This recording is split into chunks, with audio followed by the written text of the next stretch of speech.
It's August 8th. I can't believe that we're already well into the month of August, but here we are, and it's 6:30 on a Monday evening, and that means that this is our time to be together for the Hamilton Report. We have so much to talk about tonight because it's been a great week for the Democrats, but even more importantly, it's been a great week for Americans. All that and a lot more on tonight's The Hamilton Report.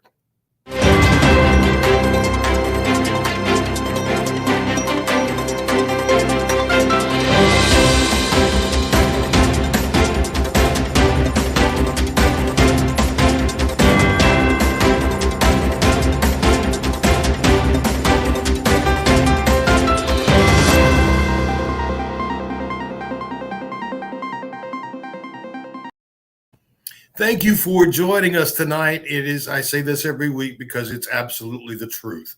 I so appreciate you taking this time out to spend with me. It's always a privilege to be welcomed into your home, and I thank you for that because together we are making some good things happen. And it's not all doom and gloom as much as some folks would like us to believe it is. But like I said a moment ago, it's been a great week for the American people. Democrats have been hard at work. But before we take a look at the hard work that Democrats have been doing, I thought it would be worth showing you what Republicans did over the weekend. USA! USA! USA!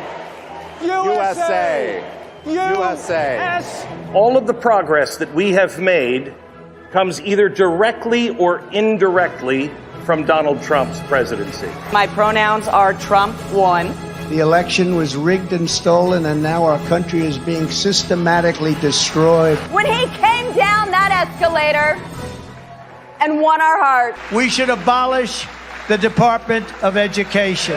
It's a Trump heel, but it's a purse. I look at parlay or parlor. It's an inside joke. Nobody in this room is a domestic terrorist. Ladies and gentlemen, we are all domestic terrorists. We will not participate in your death cult.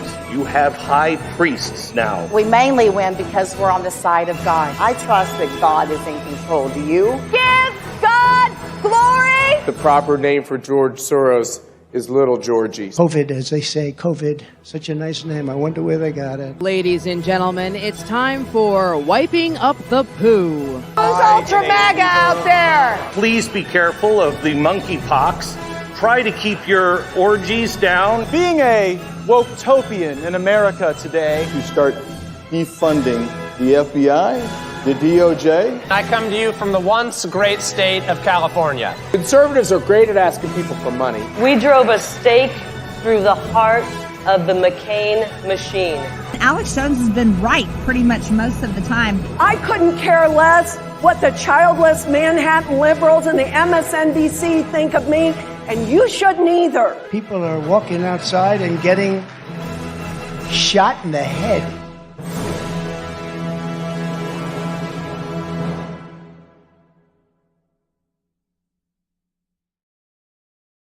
Thank you to our friends at the Lincoln Project for keeping us always apprised of what is happening in other parts of the world. But I want to point out a couple of things. One, calling for defunding the Department of Education. Well, certainly the last Secretary of Education was all for that. Defunding the Department of Justice, defunding the FBI.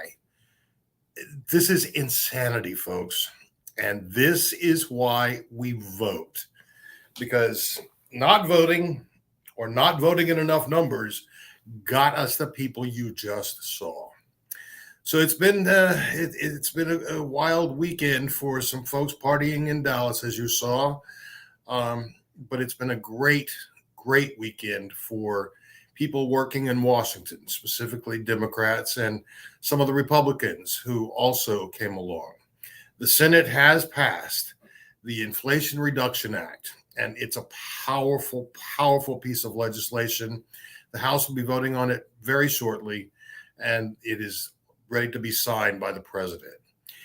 I want us to think for a moment about the magnitude of this legislation, because this is the single largest, most important piece of legislation by either party since the passage of the Affordable Care Act. Now, that was over 10 years ago. So that tells you just how magnificent a piece of legislation this is. Is it everything that I wish it had in it? No, it's not. But I'll tell you something that President Biden said. He said there were a lot of compromises here, but most good things require compromise. And I thought that was very well stated, and I will take this as a win. Now, when we say things like Inflation Reduction Act, in the abstract, that doesn't mean anything. And when you start talking about inflation and people know that they're paying more for groceries or gas, then that does start to hit home. But I want to break it down for us this evening so we can see just how great the impact is.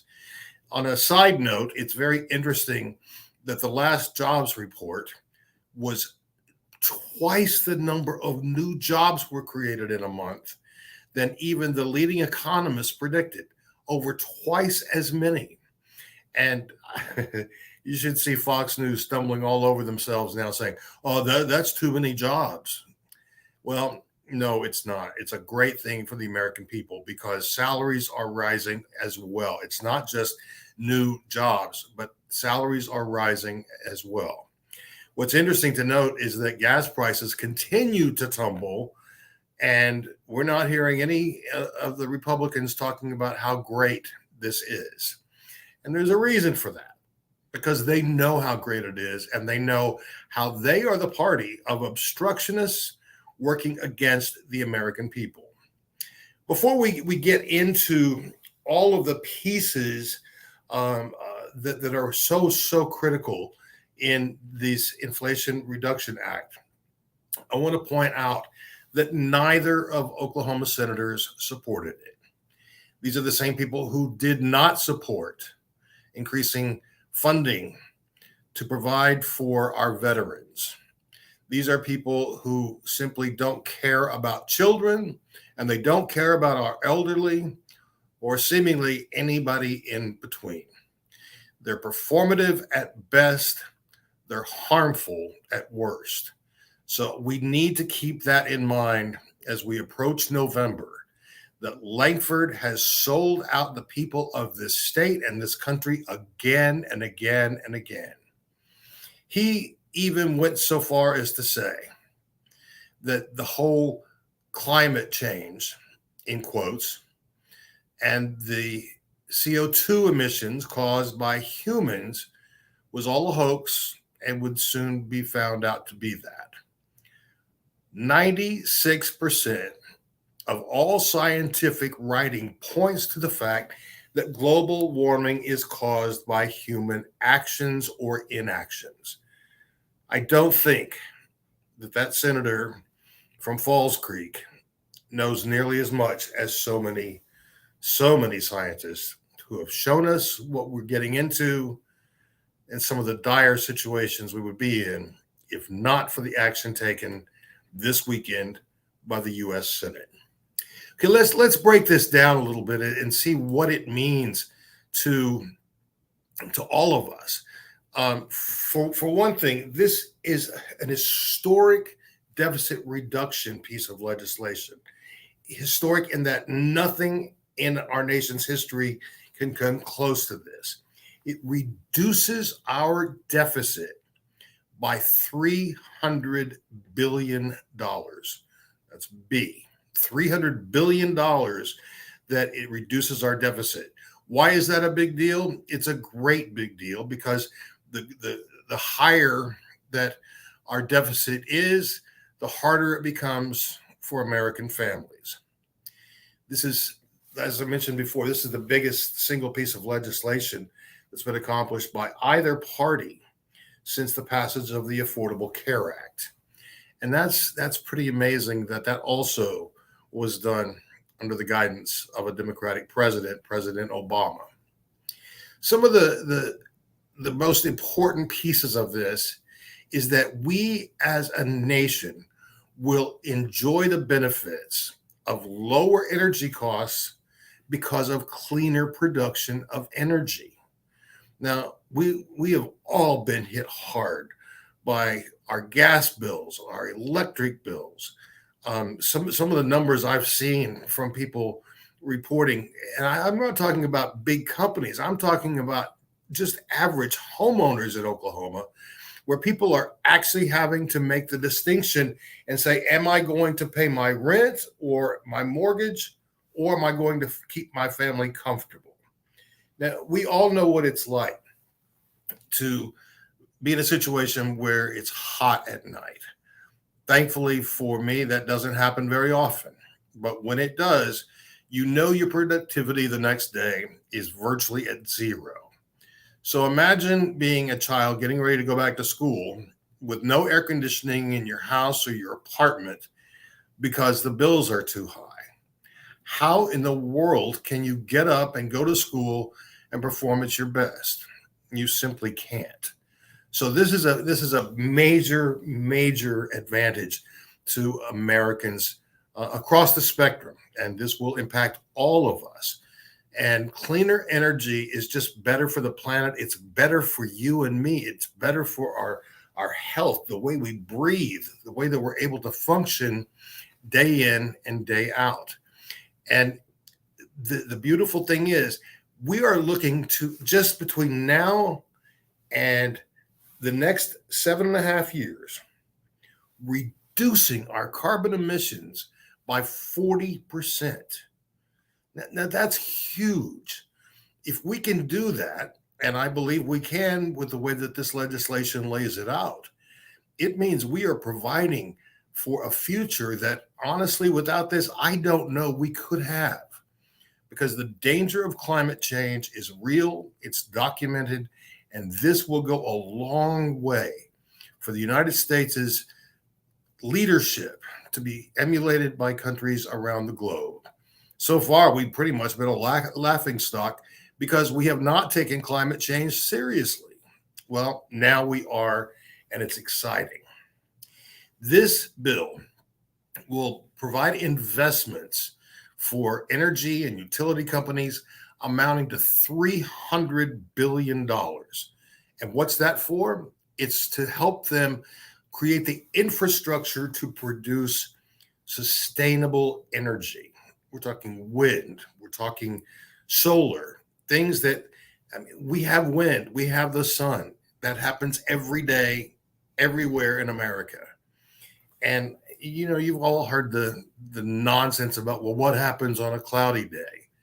Believe me, that's just more fear mongering. So by providing $300 billion for renewable energy, well, what does that do? First of all, it does not impact negatively on wages, because so many people in Oklahoma, especially, work in the oil and gas business. And they're like, oh, this is just going to take away our jobs. What it does is create new jobs, many of which will be able to use the same skills that people already have. So it's just simply changing the work environment to one that will create a better planet for all of us.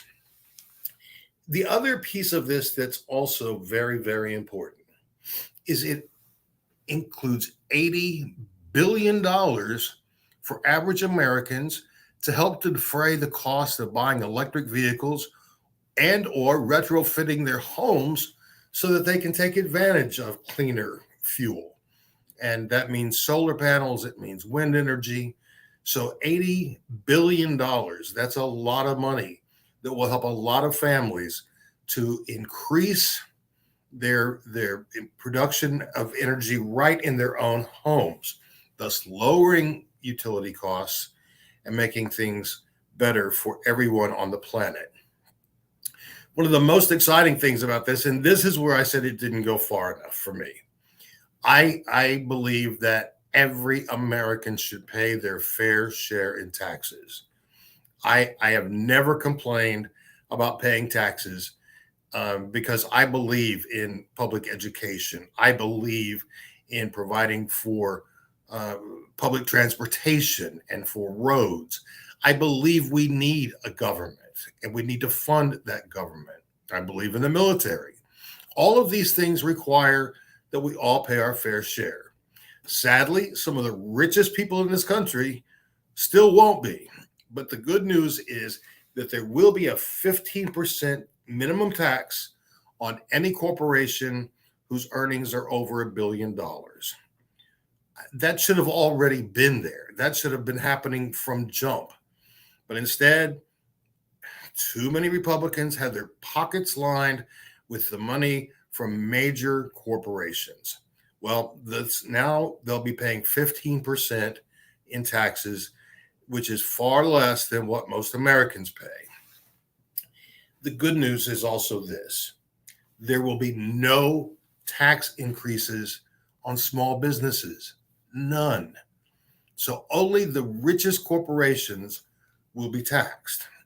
And speaking of no new taxes, this guarantees that no family who earns less than $400,000 a year will see an increase in taxes. Now, let's break that down, because $400,000 a year is more than most Americans make. In fact, it's more than 98.2% of Americans make. So the number of rich people that this will impact, it's a small number, but the revenue that it will generate is so critical to everything that we do as a nation. Why should the rest of us shoulder the tax burden for people who can well afford to pay taxes and simply until now haven't had to? So that's a powerful piece within this act. It means that most Americans will not be impacted at all with a tax increase. But for those earning more than $400,000 a year, yep, they will start paying their fair share. Let's look at Medicare and Medicaid. We have been seeing more and more talk from Republicans in Congress that using things like entitlement when it comes to Social Security and Medicare. If you have worked a day in your life, you have contributed to Social Security and Medicare, as have I. Those are not entitlements. Those are things that we have paid into, and the money belongs to us. We contribute, our employers contribute. That's not an entitlement. That's an investment in our future. And yet they're suggesting that these not be automatically funded, but instead reviewed every year. Well, we know what that means. It means that it could be eradicated overnight. And that's a horrible thing, because while they're talking about that, this piece of legislation under President Biden allows Medicare to negotiate drug prices and puts a cap on out-of-pocket spending for seniors at $2,000 a year. Now, I know that $2,000 sounds like an awful lot of money. That's a lot of money to me. And being on a fixed income as a senior, that can be a whole lot of money. However, without this allowance in Medicare, the out-of-pocket spending for some older Americans is $10,000 on medication a year. Now, if you think about that, the average Social Security check would be able to cover your medicine, but not much else. Certainly not to pay for your property taxes and food and utilities. So capping it at $2,000 is a gift to seniors who really do deserve it. And it lowers healthcare premiums for millions of Americans, and that will hold through 2025. So everyone who is enrolled in private health insurance through the exchange will not see an increase in their premiums. This is major news, friends, because as it is now, healthcare is a burden for so many Americans. Just going into the emergency room can be cost prohibitive. How many people will argue with themselves over, do I take my medication or do I eat? Those are choices that nobody should have to make. No one at all. Jenna, says here, I call it my walking around money. If I don't spend it, I quit walking around. And that's exactly right. But look at this. Her out-of-pocket prescription cost is over $5,000 annually. I dare say that you can find a better use for that $3,000 you're about to put back in your pocket because of this, Jana. And I'm excited. I really am excited. You know, when I mentioned that our senators voted against supporting this, you have to understand what that means. They think it's perfectly fine for someone with diabetes to spend $1,200 a month on insulin. Come on. Who can afford that? And Oklahomans, by the way, have one of the highest rates of diabetes in the nation. When you add in pre-diabetic, those numbers are through the roof. And so these are people who need or will likely need life-saving insulin. And if you know anyone who's diabetic and they're insulin dependent, without their insulin, they will die. So how could any responsible person deny that to an American? Well, the answer is they're not responsible, and they're not responsive to what Americans need, what Americans ask for. And I'll be honest with you, I don't think Americans ask for too much. People want their fair share. They want what's owed them. I don't see a lot of people looking for any kind of handouts, and there are no handouts in this act. And that's what makes it so special. This is a bonus for everyone. We're getting cleaner air, cleaner water, cleaner energy production, finding new ways of creating energy that is sustainable, because oil and gas will eventually run out. The wind never will. The sun never will. These are things we can count on. And so this is an exciting time as we look back on this 10 years, 20 years from now. I think we'll wonder why such a bold move was not taken before, because it's critical to the welfare of our nation's people. You know, the reason that Republicans fought so hard against this was because they were on the side of Big Pharma. Big Pharma has been running lots of radio ads, and that includes on subscription radio stations, saying that tell Congress not to vote for this because it will slow down research and production of new life-saving medications. Come on, you people are making so much money that plow some of that money back into your own research. You're going to get well paid for the medication once it comes about anyway. So that tells you exactly one hand washing the other. Big Pharma, the Republicans. Now, if you work in Big Pharma, nothing against you. Believe me, it's your job. But I'm talking about the people at the top. They don't care about anything but profits. Same as Big Tobacco. And look what happened to Big Tobacco. Oh, yeah, they're still out there. But the money that they had to pay, billions of dollars, is finally being well spent on harm reduction in tobacco usage. So we're grateful for the small things. But this is no small thing. This is a major step forward. And we need to recognize the hard work of the Democrats in Congress who stepped up and took this initiative by the horns. President Biden made this a primary piece of his platform. And yes, people are saying, well, it doesn't address college costs. It doesn't address student loans. Give them time. It's one thing at a time. Because I believe that we will see work in those areas as well. But for today, friends, we need to be celebrating, fully celebrating all that's good in this act, because it means that our kids actually have a future to look forward to. It means that our government as a whole, thank you, Democrats, has worked to create a system that will keep working for generations to come. No false promises, no threats to defund education, no threats to defund the Department of Justice, but instead promises that they're delivering on. Under this president's leadership and the leadership of Democrats in the House and the Senate, we're finally seeing some forward momentum that even people like Mitch McConnell cannot stop.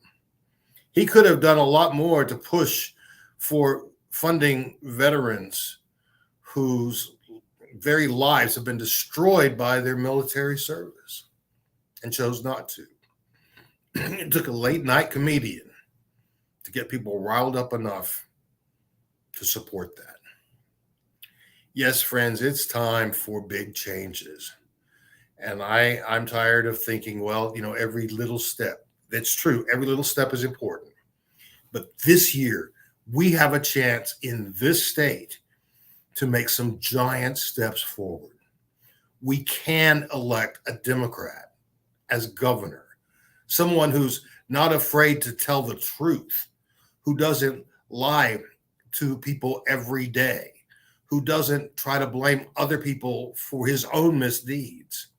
We can elect a Democrat to lieutenant governor and secretary of education.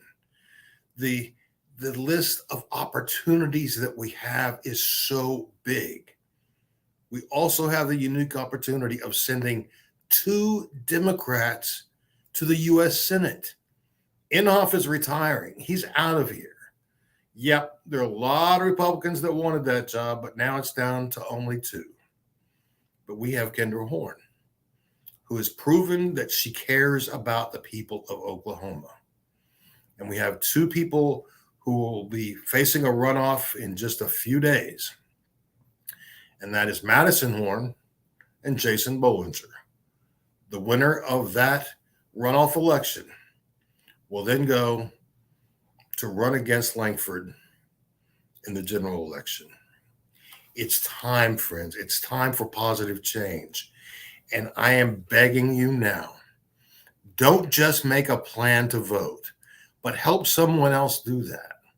It's too late to request an absentee ballot for the runoff, but I encourage you to do that for the general election, because that way you know that your vote is going to happen. Even if you happen to be sick on the day of the election, you can send it in early. But help someone else make a plan to vote. Commit to taking someone with you from your neighborhood to vote, or drive a senior who can't drive themselves to the polls. There are lots of things we can do. And last, I need to be real honest here. As much as we have been begging for support for our candidates, and I'm so grateful that so many of you are supporting candidates with your time, your energy, and your funds. But we've been a bit negligent in asking that you also support your state party. We also need your support because we are running with an absolute bare bones staff right now and trying to do all that we can to support our incumbents and elect new Democrats. So if you can afford $10, and especially if you can afford $10 a month, anything that you contribute to the party is applied to getting more Democrats elected. Friends, we've covered a lot tonight, given you a lot of numbers, but I hope that you have found it helpful, and I hope that you understand a little better about the importance of this legislation and how it impacts all of our lives in a very positive way. I hope that you will consider sharing this broadcast with your friends on social media and encouraging them to tune in next week at 6:30. Until then, thank you so much for being with us. Take good care of yourself this week, and I look forward to seeing you next Monday evening at 6:30. From all of us here at the Oklahoma Democratic Party, I'm Scott J. Hamilton. Thanks for joining us. Good night.